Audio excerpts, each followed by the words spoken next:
Welcome to the Leadership Podcast series with your host, William Corless of Yellowwood, in association with Enterprise Ireland. This is a series of podcasts focusing on leadership development for business leaders who want to lead better and scale faster. Hear from subject matter experts and thought leaders offering different perspectives on strategy, leadership, culture, and new emerging business trends. Enterprise Ireland, in collaboration with Yellowwood, bringing best-in-class insights for you, your team and organisation. Keep tuned for monthly updates on www.enterprise-ireland.com. Welcome to the Workplace Podcast. Joining us today is Frances Frei. Frances is a professor of technology and operations management at Harvard Business School. Her research investigates how leaders create the conditions for organizations and individuals to thrive by designing for excellence in strategy, operations, and culture. She regularly advises organizations embarking on large-scale change initiatives, including embracing diversity and inclusion, as a lever for significantly improving performance. A global thought leader on leadership and strategy, Frances is widely recognized for her breakthrough scholarship and high-impact teaching. She developed one of the most popular classes at HBS, which explores business models that reliably delight customers. She also led the design and launch of HBS's innovative field curriculum built around learning experiences that are experiential and immersive. Frances and her co-author Anne Morris recently launched Fixable, a breakthrough leadership advice podcast from the TED Audio Collective that helps guest callers solve workplace problems. In 30 minutes or less on Fixable, Frances and Anne diagnose callers' leadership challenges and help them make progress with quick, actionable coaching. Frances holds a Ph.D. in operations and information management from Wharton School at the University of Pennsylvania. She's been recognized by Thinkers 50 as among the world's most influential business thinkers. Thank you for listening to the Workplace Podcast. Our topic today is fixing things fast. And I'm joined by one very talented person, Professor Frances Frei. Welcome to the Workplace Podcast. Oh, I'm so thrilled to be here. Thank you so much. I was showing you the book, and I must congratulate you and your writing partner, Anne Morris. Move Fast and Fix Things, the trusted leader's guide to solving hard problems. This is such a brilliant book. And the reason why it's so good is that it's basically a playbook on change management and all the different aspects. And I was looking at this, and as you can see here, there's lots of stickies and different notes I was making. I've highlighted so many aspects of that. And before we talk about the book, then I want to congratulate you on being awarded once again a place in the Thinkers Top 50. Congratulations to yourself and Anne. Oh, thank you so much. That is a very meaningful recognition to us. It's a wonderful community, and we're very excited to be a part of it. And if people aren't aware of what Thinkers 50 is, what is Thinkers 50?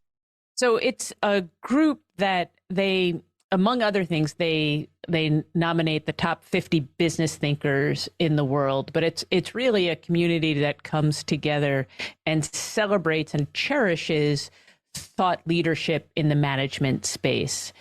So as an example, for the second time in a row, and they do this every other year, Amy Edmondson is the number one Thinkers 50. And your listeners, if you haven't heard of Amy Edmondson, just pick up anything that she's written and you'll realize the absolute gigantic influence she has had on the world.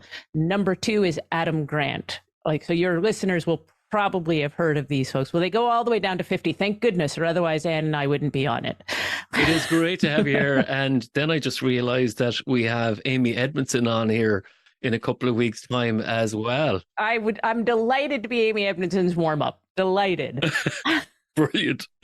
So speaking of the book, this is such an easy read. So better still, if you're a manager or a leader and you're overwhelmed with the amount of problems to be tackled at work, you break it down of what you do each day. So we'll go through that in a second. And what's really impressive then, you name check a lot of the companies and organizations you have worked with that faced immense challenges. So can you name some of those companies then, so our listeners might be aware of the challenges that they've overcome? Yeah, so I think the one that's probably most recognized is when I left my full-time position at Harvard and I took a leave of absence and joined Uber full-time in the spring of 2017, which was when they were going through a very public crisis. And so we helped turn them around. I mean, we were part of it, but there were other magnificent people, but we were part of that. And then we've also, the ones that are publicly, because we don't name everyone, but other ones that are public, we helped Riot Games, which is an amazing gaming organization. And they were also in a public crisis. Interestingly, we were working with WeWork before they had a public crisis. And then that was one that they have just recently, I think, filed for bankruptcy. And we worked with them only for 6 months in that part of it. But what I would say is that half of our work is firefighting. Half of our work is fire prevention and accelerating excellence.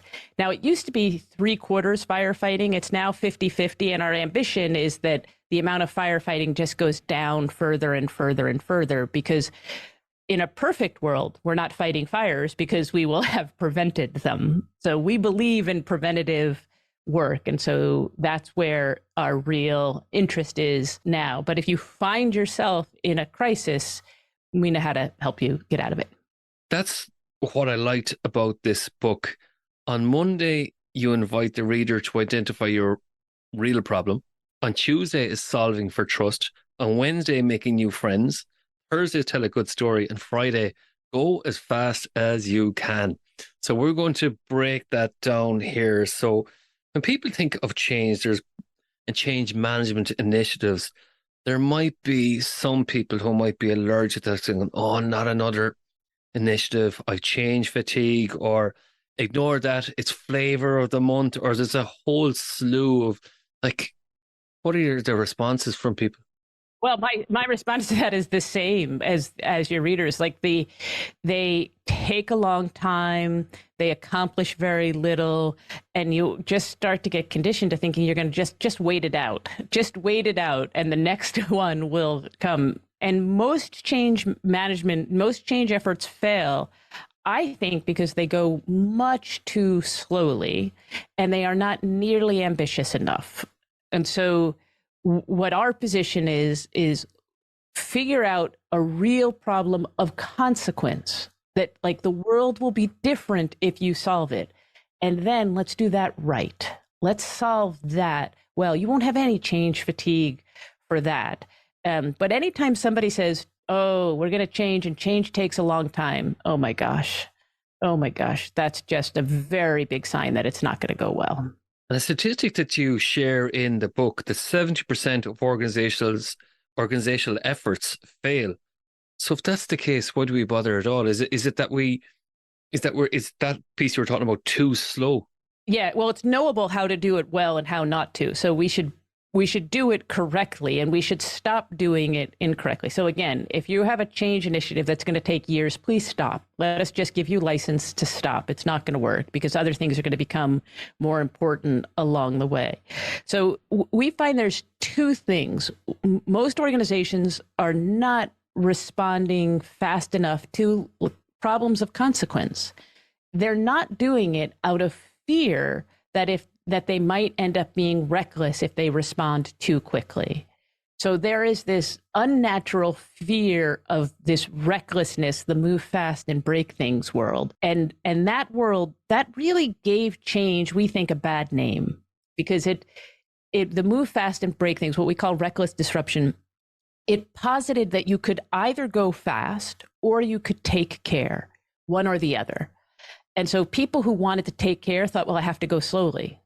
And the truth is, meaningful change doesn't happen slowly. Meaningful change only happens quickly, but you can go fast and take care. And so that's why we wrote the book, to show you how to do it the 30% way, reliably, and give everybody access to doing it the right way, as opposed to the wrong way, which we're probably all enduring right now. Right now, we're all enduring some kind of slow change process that's not going to make any difference in our organization. Your organization, then, when the listener is listening in, you have a quadrant that best describes your organization. So you have responsible stewardship, accelerating excellence, inevitable decline, and reckless disruption. So tell our listeners about that. So if you want to go fast, if you go fast and you don't take care, you'll be in reckless disruption. And that's move fast and break things. What we're doing is saying you can go fast and take care, and that's accelerating excellence. So those that are afraid of reckless disruption, the response isn't go slow. The response is take care. So that's, I think, what we want to change. Now, so many people are in responsible stewardship, which is going slowly and taking care. That is the opportunity cost. Like when you're facing a problem of consequence and you go slowly in the face of it, you're communicating something about your values. Your values are, the problem is bad, but not bad enough for us to have a enhanced metabolic rate. So Anne and I often think that this book is to help increase the metabolic rate of organizations. You go to the book, and I'm looking at the book, and there's so many useful resources. So one of the resources then are Monday morning questions. What are the kind of questions that we need to be asking ourselves? So this is at the start of the book. And when you go through those, then you talk about capacity, you talk about culture, you talk about strategy, and you talk about your people and all those different elements. What are the questions we need to be asking ourselves? Because it's really about understanding, am I solving the right problem, isn't it? Like you're very good at your data and asking the right questions at the very start. Yeah. So we find that when we would go into organizations and we would try to help them solve for the right problem, they just didn't know where to begin. And so we were like, okay, here's where to begin. So we give you a page and a half of questions organized in the categories you just said, but you don't have to think beyond that. So if you can collect this information, it will be more than you need. And so that was one thing for, if you know where to begin, you don't have to worry about this. But people who were like, I just don't know where to begin, we have to have some idea about from your existing data, about the value propositions you have, about your people, about your culture. Like we're just asking questions that it's really harnessing what you already know in the organization so that we can productively use that going forward. And we got it down to it's a very pragmatic book. So we got it down to the simplest set of questions we could. So if you'll notice in that page and a half of questions, every question is answerable. And it's all sort of put in there. And we did that to help people realize, oh my gosh, I could get started right now. There are elements of the book, and it's about your context then of your organization. What are the signs that organizations might be stalling then? So if there's a high turnover, or I mean, the number one sign that your organization is stalling is when somebody says, oh, that's a big problem. Let me give it a task force. And that task force is going to meet every other week for 9 months. You're done. You're done. Just don't sign up for that task force, because the task force doesn't have any real decision rights. They just have convening rights, and there's no metabolic rate associated with it. So the number one sign that an organization is stalling is saying, oh yeah, let's just give it one of our slow moving task forces. And then they're going to come up with a report. The report's going to look really good. We'll see the report in 9 to 12 months. Forget it. Just forget it. Is that the case that sometimes when people assemble into these task forces, they have no real power or decision-making authority when it comes to change? So therefore, if they have no power, then change can't happen. And it's everything's being fed up the chain. And then they're going, no, don't like what I see, gone. Yeah. So please don't put your organization through it. If you don't have the power to instigate change, work on influencing the people who do have the power. Don't give work to people for the work that's never going to actually be used, because that work got put on their calendars. They're doing things, they became invested, and it's not going to matter. That's like an unkind thing to do. So let's move to Choose It in. So Choose It is all about solving for trust. If an organization has an issue with trust or has trust wobbles, as you say, what are the things that happen in an organization that erodes trust? First, I want to say that if I have lost organizationally, if we have lost trust, which is the same as individually, if we have lost trust, if you are skeptical, it's only ever for one of three reasons. So the only reasons that if there's a breakdown in trust, we can always trace it back to you doubt my authenticity or my logic or my empathy. So it's this Tuesday heavily relies on the fact that we know the three pillars of trust. And that simplifies the world so much. If you don't have that underlying schematic, Tuesday could take forever. But with that underlying schematic, wherever trust is broken, first thing to do is identify, is it authenticity, logic, or empathy? And the reason it's important is that the prescriptions are entirely different. So you need, now the good news, there's only three, there's not four. But they're very, very different. And then we can tell you, like what are common ways that it does it. So the most common logic challenge, and we always call it a wobble, the most common logic wobble. And we call it a wobble because we want you to, first of all, we want you to know it's shaky and it's not, and we can study it. And it's also a little playful. It's not like overly severe. But the main logic wobble that organizations have is that they have succumbed to shiny object syndrome. And that is they just keep saying yes to things and never say no to anything. And then they're over the amount of time needed to do their set of tasks exceeds 100%. That means that they have no realistic chance of delivering on their promises. So that's a capability problem and the capability problem is within logic. And so a lot of the logic problems are really, what am I going to do and what am I not going to do? And so if I have shiny object syndrome, or if I have an aversion to making choices, that's going to show up as I'm not capable of delivering on the value propositions that I have promised to people. Does that mean there has to be, from an organizational point of view and the leadership point of view, some strategic trade-offs that need to be made? Oh yeah. So strategy is within logic for the most part. So like if I'm not making strategic trade-offs and I'm just saying to everybody, go do as many different things as you can, as however many hours you have in the day, go do as many different things as you can. That's organization A. And organization B is, we're going to do these two things and we're going to use all our hours in the day to be better at these two things than everyone else. Which one do you think is going to win? Right? Organization B is going to win. We would say that organization A has a logic wobble. And that's one that's very heavily rooted in, to your point, not making the strategic trade-offs, not making the strategic choices. And do you think then sometimes when strategic trade-offs are not made, there's somewhat a disconnect between the people who are carrying out the tasks and doing the work and people making the decisions? It's maddening to the people that are doing the work. So when we talk to the people that are making the decisions, and they're like, oh yeah, everything is important.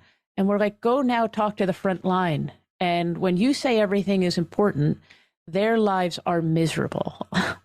Give them clarity so that all of their efforts are value added. So ambiguity at the top is just creating a really bad job for people on the front line. And that's why people tend to be cynical then about change. It's like nothing ever changes. It's just constant. Yeah. Nothing ever changes. It's constant demands, isn't it? And constant uncertainty and change efforts should be providing clarity, not uncertainty. There's a part of me thinking then, if I want to build back up trust, is that something where I tell it by a story, which we'll tell later on, or if it's so damaged you talked about the authenticity and the logic and the empathy, does that mean that there should be a change of leadership? What does it depend on context or? Yeah. So I'll tell you, in all of the work we've done, we've had very few people have to be changed out. It's usually some, but very few. For example, when we went to Uber, they had 13,000 employees. And in June of 2017, we swapped out 20. So I just wanted 20 out of 13,000. And I think that's the order of magnitude where it's the individuals that are the problem. So by and large, the people have the capability to do this. They just haven't received the appropriate secret memo in how to do it. And this book is the secret memo on how to do it. And is there other pitfalls then, trust pitfalls that people, succumb to? Oh, yes, there are. And in fact, I'm sure if I opened up my book, I would I would see them. So we've two here. Yeah, tell me your favorite one, and I'll respond to it. Well, I like the shiny objects that you talked about, but the one I like is the reliance on heroic employees, and these people become bottlenecks, and these are the fabric of the organization that become heavily relied on. And in my experience, these people then are the people who are shielding, I suppose, bad decision makers from the consequences of their decisions. Yes, they are. Yes, they are. And so on the one hand, thank you. You saved us from delivering a bad service to the customer right in front of us, for example. But oh goodness, we have to make you obsolete because you also stopped us from improving. So if we can't surface problems, we can't improve. And heroic employees help to sublimate problems due to their heroic efforts. So when you are relying on heroic efforts, your organization is not improving at a very fast rate. And if you have a cohort then of these gatekeepers, and we'll talk about that later on, where these people actually play a real role and service in the organization, once they leave then, and a whole slew of people leave, then the organization starts to really go into major problems. So what we want is, we don't want there to be individual heroics. We want there to be systemic heroic, right? And otherwise known as improvement. So, and again, people do what they're incented to do. And we probably celebrated the heroic individuals. Oh, you stayed late. You were here over the weekend. We're like, thank you, thank you, thank you. No. Celebrate the people that are improving the systems with the same fervor as we were celebrating the people that were solving it by any means necessary, but really unwittingly, they're not bad people, but they were denying us the opportunity to systematically improve so that other people could do a better job. We know that they can do it by any means necessary, but what I want is that we can do it with ordinary excellence. And any means necessary gets in the way of ordinary excellence. There was another one, Frances, that really identified with, and I see it quite commonly, and that's why I'm going to discuss it, is the people-pleasing in boardrooms. There's a lot of pressure in boardrooms, and maybe I'm not sure what's driving it at sometimes. Well, I can tell you, so from being on boards, if you ask me what is the number one thing that makes boards of directors crazy, it's when management comes in and is trying to say what they think the board wants to hear, and is trying to only give good news, and is trying to do all this people pleasing. It makes boards of directors crazy because we can sniff out that there is something going on, but we don't know specifically what. And yet so many management teams think, oh, it's the board. Let's make sure we, don't tell them too much, or we frame it this way. Whereas the best thing, management teams the world over, the best thing you can do is tell the board your problems so that they can help you solve them. Don't pretend that your problems are actually not that bad. And that's going on so much. So people pleasing in the boardroom, we call it an authenticity wobble, because the boards of directors are wondering, well, what else are you not telling us if you're not telling us this? And then it's hard for us to trust you. So this one, I think, is really big. And I don't know why that secret memo of tell boards what you think they want to hear, I don't know where that memo came from. It does so much damage. I've never met a board of directors that wants to hear fake good news. Never, never, never. And yet I see so many management teams thinking their job is to tell as positive a spin as possible on the stories. No spin, no spin. Just tell us the truth, and we'll be helpful. If you've assembled a good board, they'll be helpful to you. And if they can't be helpful, then you haven't assembled a good board, and reassemble. That really goes back into what you were saying earlier on, the authenticity, the logic, and the empathy. Some people are kind of going, who made that decision? What was the logic behind it? So again, everything you're saying here, I suppose, falls into those three. And then I love this quote in the book from Robert McDonald.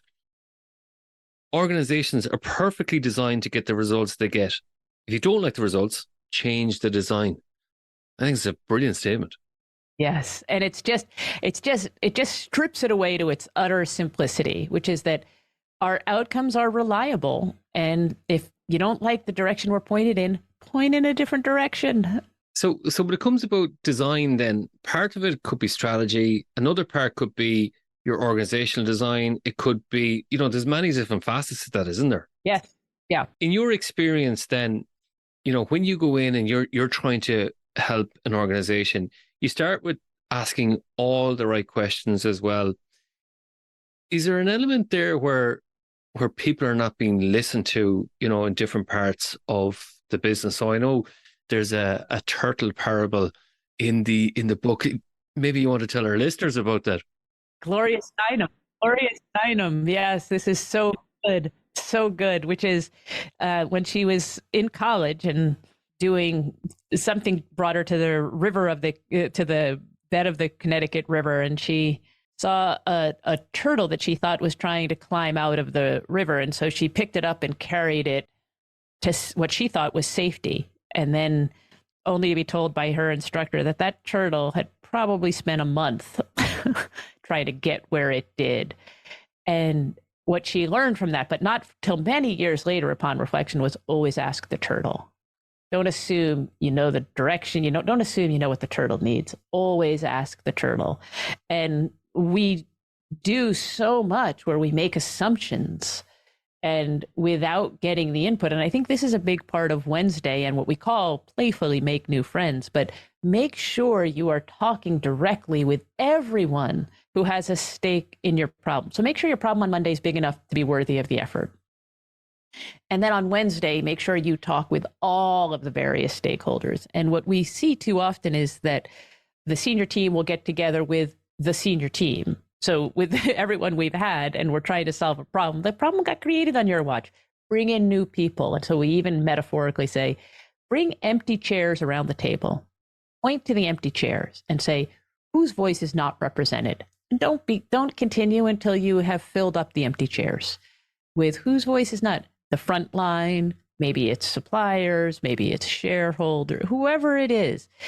Make new friends and bring new voices in. They will give you peripheral vision that is unimaginable. So say, for example, there are cynical people listening in to this, and they're going to go on inclusion, D&I initiatives, all this stuff is just a fad right now. Like, surely there's no competitive business advantages to be involved in this. That's just going to make my life more difficult. What would you say to people who might be thinking that way? Well, I would say, first of all, you might have come by that honestly, because maybe the way in which it was implemented at your company felt like what we were talking about earlier, which is just the fad of the month, and we didn't really take it seriously, and it just felt like another burden, and I can see where cynicism would creep in.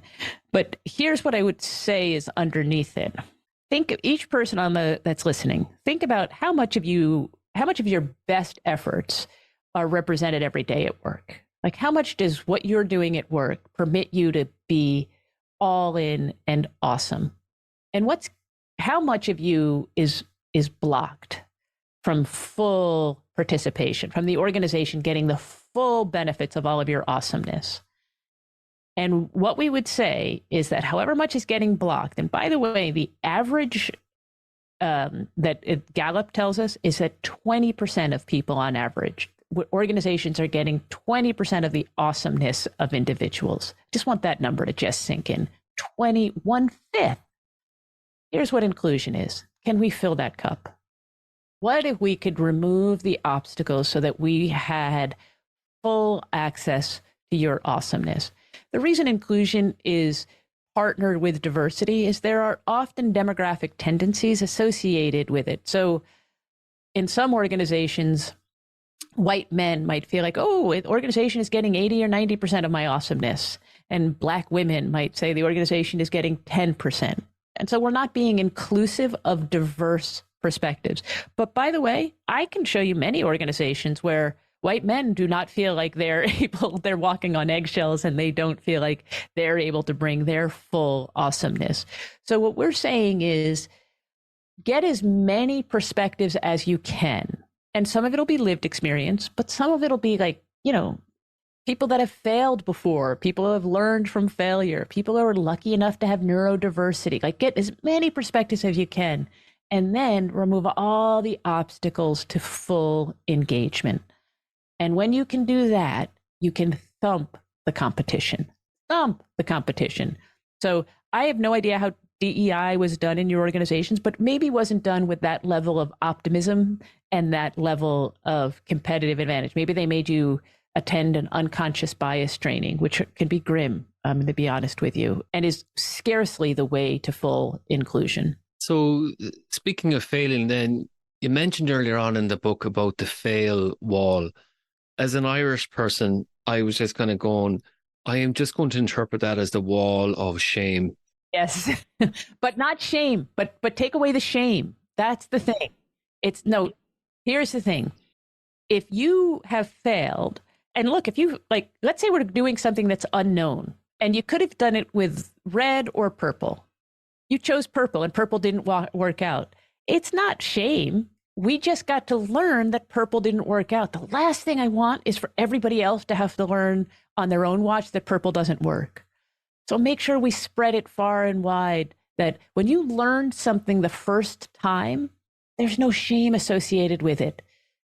And that's, I think, so that's why you want it to, the fail wall is proudly showing it's the same place where you put your trophies. With all the new wonderful learning that occurred, somebody had to go first and guess red or purple. Now, the person who goes second has a much easier job. I'm going to pick that one. I'm going to pick the remaining one. Now, if you tried purple and it didn't work, the only thing I'm not going to put on that wall is if I am behind you, pick purple again. That's actually a wall of shame to me. If we already learned the lesson and you're relearning the lesson, that's a wall of shame.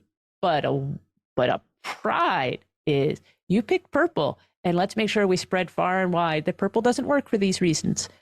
The organization is that much closer to excellence.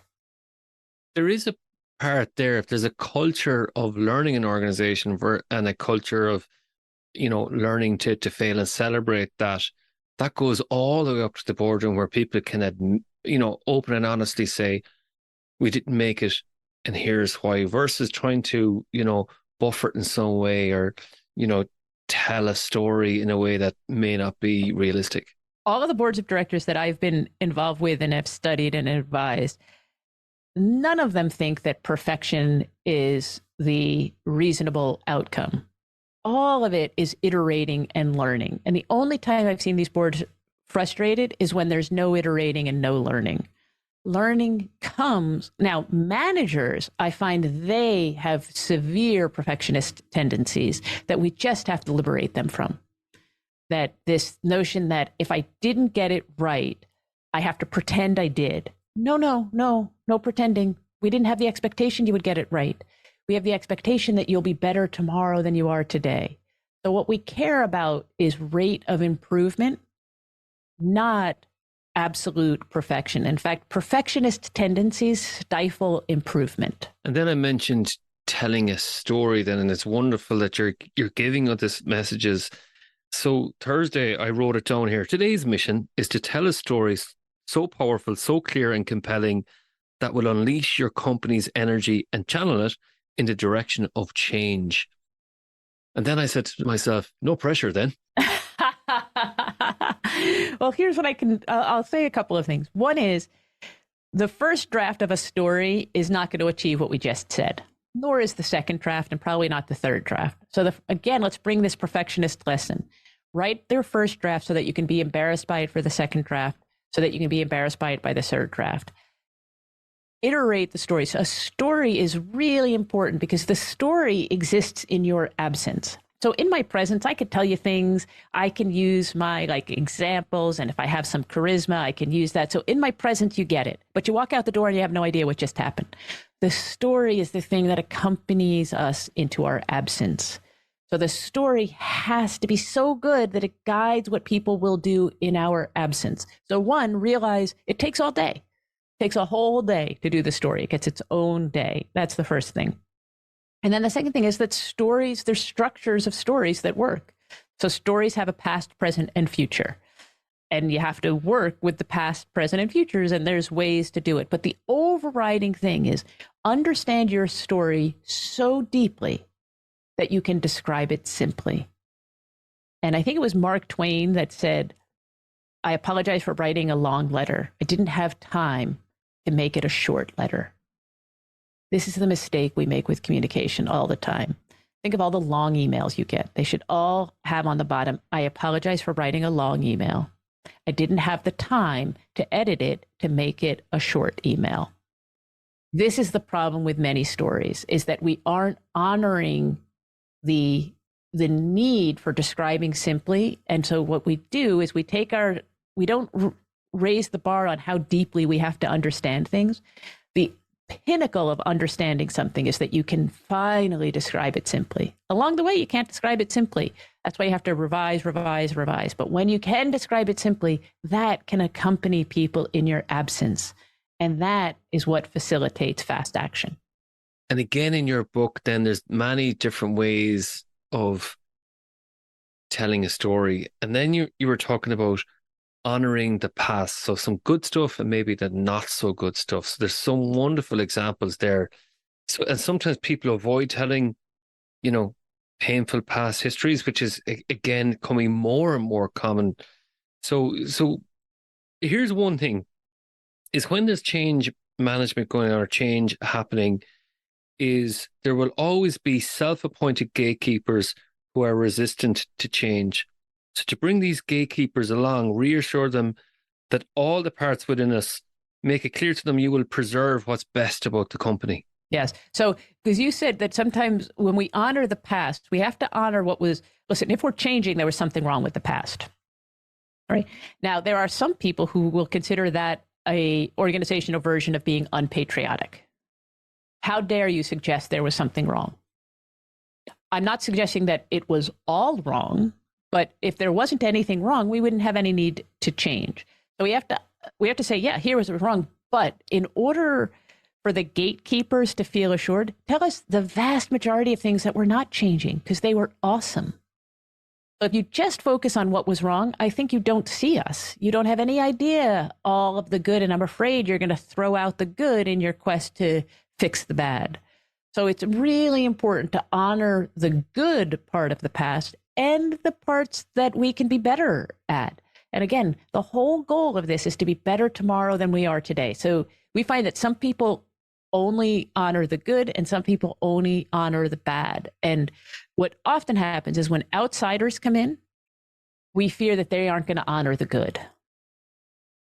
And when insiders get promoted to lead change, we feel that they're only that that we feel like the outsiders are only going to honor the bad. That the outsiders are going to say, here's what's wrong, and I'm going to come in and be the savior. Everybody's like, slow down. But the insiders are going to be like too in touch with, this is how we've always done it, so it's good. No. That's just how we've always done it. It may or may not be good. So we really need to have fresh eyes on this so that we can honor both sides.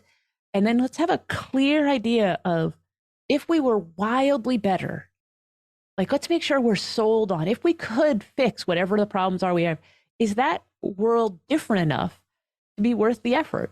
And let's then focus on that. Anne and I often refer to this as adding a zero. So if you're selling 100 widgets, what if we could fix it so you could sell 1,000? You're selling 1,000 widgets. What if we could make it to 10,000? Now, all of a sudden, nobody's worried about the fatigue of change. We're like, oh my gosh, that's worth it. Make sure what we're doing is worthy. And if we were selling 100, tell us what was really good about how we got to 100 and what needs to change. Act like you see all of it, because only then will you be in a position to change the bits that need to be changed. There's an example then from Harvard's Business School's historic treatment of women, and a statement that was made where women had felt disrespected, left out, and unloved by the school. I think that was a really powerful thing for the dean to say. That made everyone in the room felt seen because they had been disrespected and unloved. And to pretend otherwise would make me think you don't get us. Now, they weren't only disrespected and unloved, but there were significant parts of a significant number of women for which that was the case. So acknowledge it and also acknowledge what has been awesome. And now let's collectively get to a better place. I think that's some really useful advice. And then there's different examples to tell your story. So that one by SAS, where the CEO did it by a comic book. Brilliant idea. It's so good. It's called the Red Book. And we now, I have to say that we have used these comic books. The thing I like about a comic book, if you can tell your change story in a comic book, you have understood it so deeply. So comics are the most beautiful description of describe simply. Right? It's with some words and lots of pictures, but pow, you get it. Well, comics are not written quickly, right? Like that's somebody understanding so deeply what they want to communicate. They hone it, and then they can describe it simply.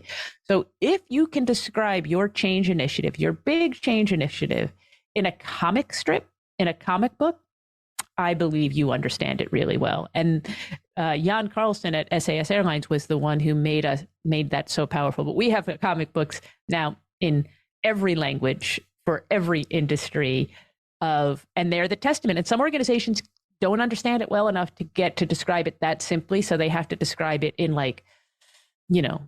80-page memos. I can tell you which one's has a higher probability of success. Or a higher probability of being read. Well, and thus being successful. Right. If you don't even read it, what's the chance you're going to be able to successfully act on it? I'm going to go ahead and call that 0. So let's move to Friday then, because we're coming to the end of the podcast. So this is where you go fast as you can. So what gets in the way of us going as fast as we can? Well, and I want to say that if organizations that move Friday to earlier in the week, they risk reckless disruption. So when we say move fast and fix things, you don't move fast until Friday. And I think that's really important. You're now in a position to move fast. Now, what gets in the way of moving fast? Oh, there's some classic things. But one, and we've touched on them, trying to be great at everything.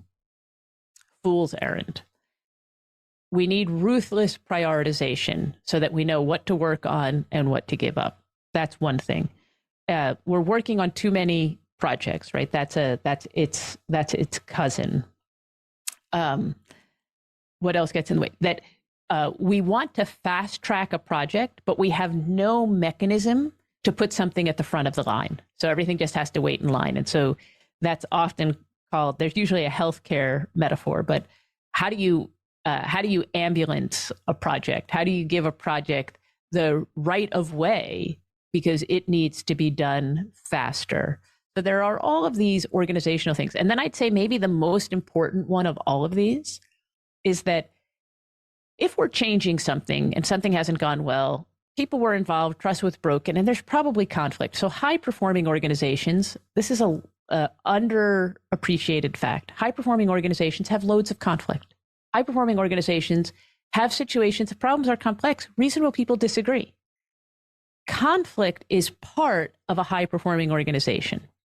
And as a human species, we don't really lean into conflict. As a human species, we try to lean away from conflict. And so hiding from conflict slows down many an organization. And so we have to lean in to conflict, realize it's good. The problem is so complicated that reasonable people can disagree. Let's lean in and let's work through the conflict. We're going to get to such a better idea versus, oh my gosh, there's conflict, so let's avoid it. That avoidance slows down so many organizations. And when you go back then to the authenticity and the logic and the trust wobble and the empathy that we talked about, there is a fear of conflict and there's conflict avoidance going on. And that's the work, isn't it? Yeah. And what we want to do is give people the knowledge and we've gotten to see this in many times. So you might be doing it for the first time, but we've seen it done hundreds of thousands of times across individuals. So we have the benefit of pattern matching, and we're trying to give you the confidence that comes from that. But in the absence of knowing what to do, start doing something. So the can-do spirit of progress is made in motion. Progress is not made while we're sitting and reflecting and waiting. There's nothing going on then. Get into action. And if this problem is not one worthy of action, take it off everybody's calendar and let them only do the things that are worthy of action. That's the challenge is we put so many things on our calendar that we don't think are worthy of action, but they're taking up the most precious resource we have in the organization, which is other people's time. So I guess the last thing I would say is this book is written in part because we have been appalled at the calendars of executives in organizations. They are so filled, like no one who organizes for peak performance would say, oh, that calendar, that's designed for peak performance. It's designed for mediocrity at best. There's no slack in the system. Everything is equally important. It's back to back to back to back. That is no way to live. But that's what happens if we don't prioritize, if we just let no idea is a bad idea, if we try to be great at everything. So if you're wondering, do you need to change? Look at your calendars. That'll tell you. So there's a part in the book about fast tracking projects. And I want to go back to that schedule piece that you were talking about there. I am fascinated by people who do this back-to-back approach. Like, how much of your diary should have that capacity to fast track a project? Should it be 20%, or what should it be? People who understand the need for slack for peak performance. So I'm going to subset the world. So part of the world thinks, oh, you have slack, I should fill it. You have empty space, I should fill it. So we're not talking about them. They are sub-optimizing. But the people who realize you need white space in order to have peak performance. For that subset of the world, I don't know anyone who thinks that the white space should be less than 50%. So 20 hours a week. And there are people kind of going, they're scratching their heads, going, that's never going to happen in my organization. If people were... Yeah, here's what I would say to those people. Look back at last week's meetings. Look back at last month's meetings. In retrospect, did you not have to be at half of them? Would your life have been any different had you not been at half of them? And I am certain the same people who are saying, I can't possibly do it, also are attending non-value added meetings. We are inviting too many people to too many meetings that are too unstructured. We're not getting peak performance. And the cost of that is the most precious resource we have at our organization, which is other people's time. So one of the things we try to get people to think about is, what if other people's time was the most precious resource you had in your organization? Now, how would you design? So next time I'm going to a meeting, I'm going to ask myself, will this change my life? And here's what I'd like you to do. The next time you set a meeting, have you designed it so that it has the chance of changing the life of everyone who's attending? That is a powerful statement. And this is a powerful book. And Frances, if people were to find more about you and more about your book, how might they do so? I find that LinkedIn is the best place to interact. And so I think that if you connect with me and connect with Anne, so it's Frances Frei, it's Frances with an E, F-R-E-I, and then connect with Anne Morris, and she has so many extra letters, ANNEMORRISS. Like, I mean, just put in all of the extra ones. But connect with us on LinkedIn. That we have very active communities there. We're constantly putting up things for discussion. And you want to learn more, that's a great place to start. Frances Frei, you have been wonderful today. Thank you so much for taking the time to join the Workplace Podcast today. And thank you. You cherished the book. The listeners can't see. You win by having the most stickies in a book, for having, I think some of the pages are even at risk of falling out. You've worked with them so much. It's such a pleasure to talk with someone who has so clearly cherished the work. So thank you for that. Thank you for listening to the podcast with your host, William Corless, in association with Enterprise Ireland. Our special thanks to the episode's guests for sharing their expertise with us. For our upcoming podcast, please follow our website, www.enterprise-ireland.com. Enterprise Ireland, helping Irish business go global.